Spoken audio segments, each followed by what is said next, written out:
March 1941, Denmark Strait. HMS Hood and HMS Prince of Wales engaged the Bismarck. The battle lasted 20 minutes. Hood exploded. Prince of Wales withdrew damaged. Bismarck escaped toward France. The German battleship had fuel for 48 hours of operations at combat speed. Then she would need a port.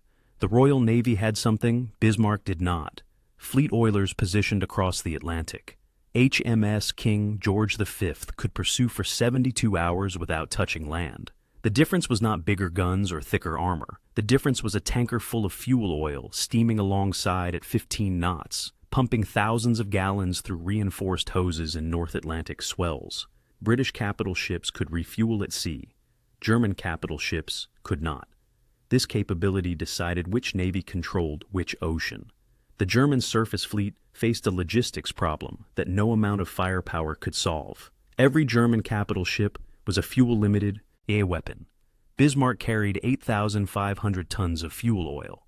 At 24 knots, this gave her 48 hours of operations before she needed a port. Tirpitz had similar endurance. Scharnhorst carried slightly less. The Kriegsmarine attempted solutions. They positioned supply tankers in the Atlantic.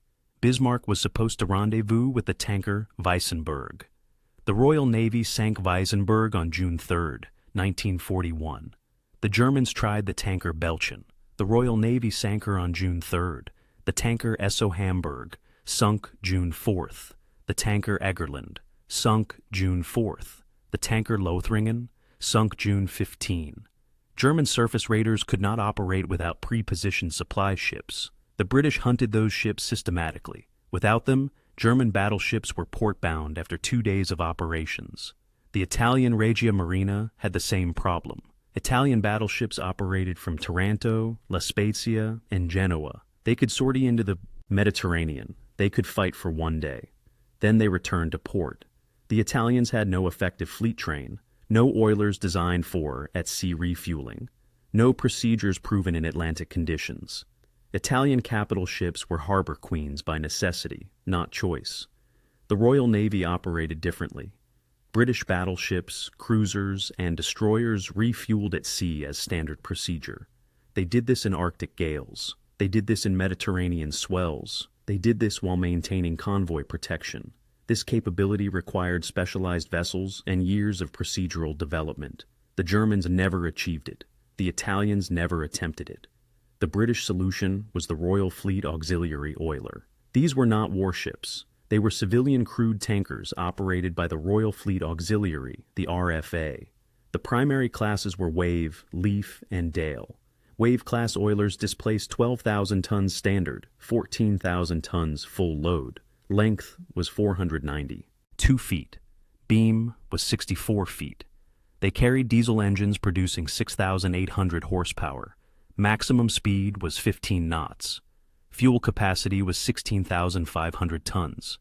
This was enough to refuel 3 battleships completely, or 6 cruisers, or 20 destroyers. Leaf-class vessels were slightly smaller. Displacement was 8,000 tons. Fuel capacity was 12,000 tons. Dale-class were converted merchant tankers. Capacity varied from 10,000 to 15,000 tons depending on the hull. The critical innovation was not the ships themselves. Tankers existed in every navy. The innovation was the alongside refueling procedure. This required specific equipment and trained crews. Each oiler carried multiple refueling rigs.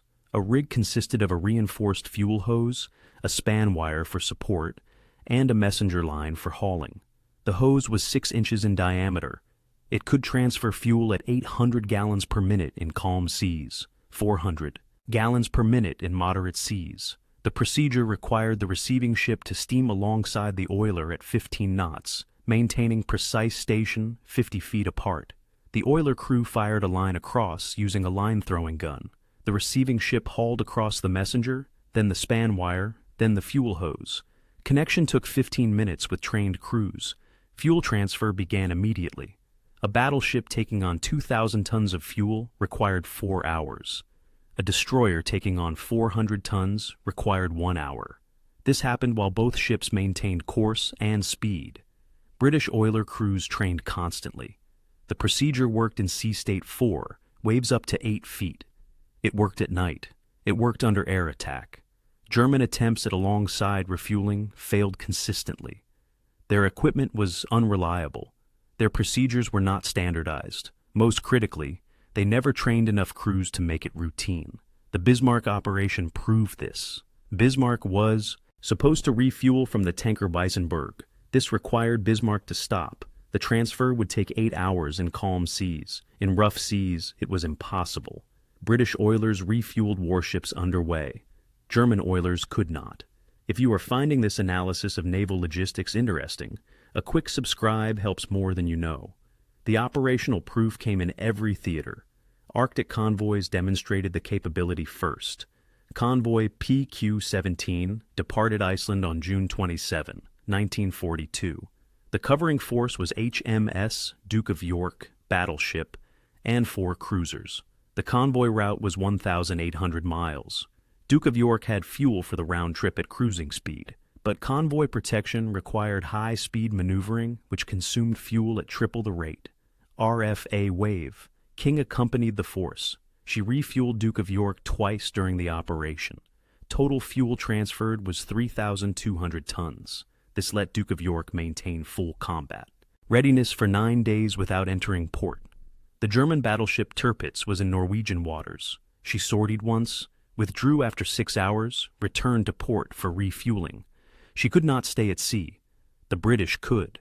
In the Mediterranean, the fuel advantage was decisive. Operation Pedestal, August 1942, was the Malta Relief Convoy. The covering force included 3 carriers, 2 battleships, 7 cruisers, and 32 destroyers. The operation lasted 6 days. RFA, Brown Ranger and RFA Dingledale accompanied the force. They conducted 14 refueling operations. Total fuel transferred was 8,400 tons. This allowed destroyers to maintain high-speed anti-submarine screens for the entire operation. German and Italian destroyers based in Sicily could not match this endurance. They sortied, attacked, returned for fuel. The British screen never wavered. The Indian Ocean demonstrated sustained operations. Force A, hunting Japanese raiders in Musi, 1942, operated continuously for 72 days without entering port. The force included the cruisers Cornwall and Dorsetshire and 3 destroyers. RFA, Easdale and RFA Rapidaw provided fuel. The cruisers refueled every 8 days. The destroyers refueled every 4 days. Total fuel transferred was 22,000 tons.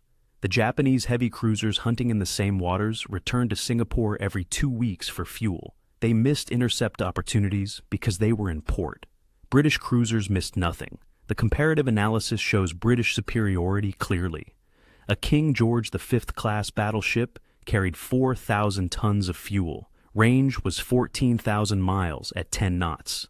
At 20 knots, range dropped to 5,000 miles. With oiler support, range became unlimited. The battleship could remain on station indefinitely. The German equivalent, Bismarck, carried 8,500 tons of fuel. Range was 8,700 miles at 19 knots. This sounds superior, but Bismarck could not refuel at sea reliably. Once she left port, she was on a fuel countdown. After 48 hours at combat operations, she was returning to port or running. The British battleship, with less fuel capacity, had greater operational endurance because of the fleet train. American battleships learned from British procedures. The U.S. Navy began developing underway replenishment in 1941.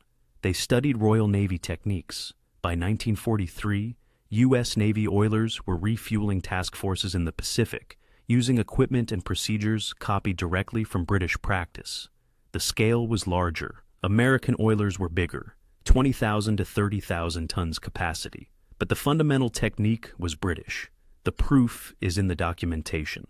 U.S. Navy training manuals from 1943 cite Royal Navy oiler operations as the standard. Post-war, NATO, standardized on British refueling. Procedures, the alongside method, the equipment specifications, the safety protocols, all came from Royal Navy development between 1939 and 1945. Fleet oilers paid the price for this capability. They were targets. German submarines attacked them regularly. U-375 torpedoed RFA, Oligarch on October 7, 1942. She sank in 20 minutes. 43 crew died. U-514 torpedoed RFA San Demetrio on November 6, 1942. She survived, reached port. Luftwaffe aircraft attacked oilers in the Mediterranean. RFA Brambleleaf was damaged by dive bombers off Malta, June 1942.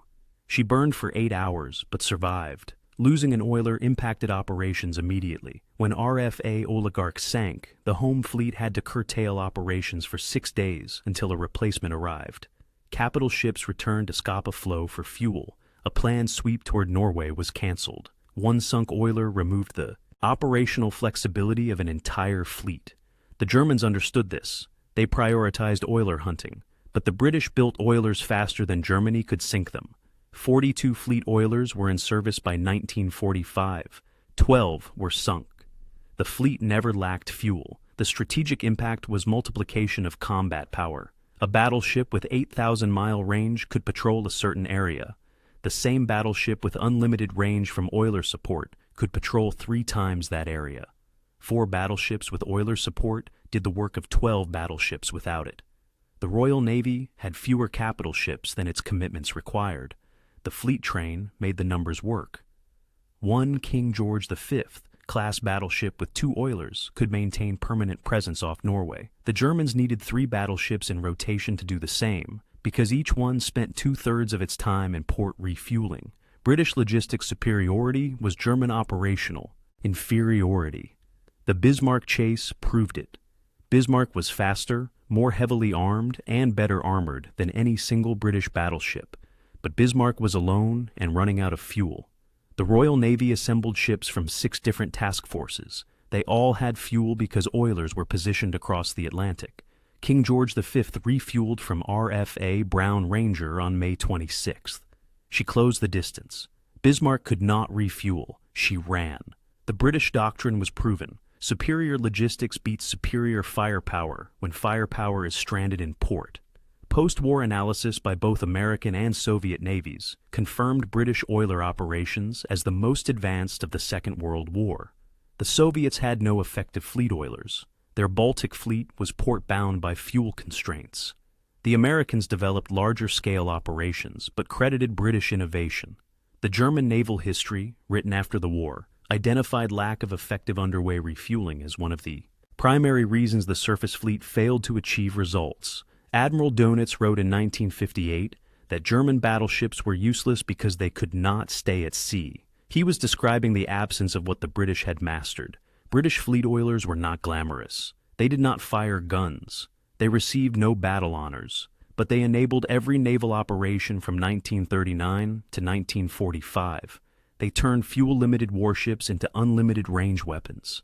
They made 72-hour operations routine, where the enemy struggled to achieve 48. The Royal Navy ruled the waves because the waves had fuel on them. German and Italian battleships were magnificent vessels in port, where they spent most of the war. Because they had no choice, that capability difference, measured in gallons per minute and sea states in hours on station, was the difference between a navy that controlled oceans and navies that controlled harbors. The Royal Navy proved logistic superiority was combat superiority every time.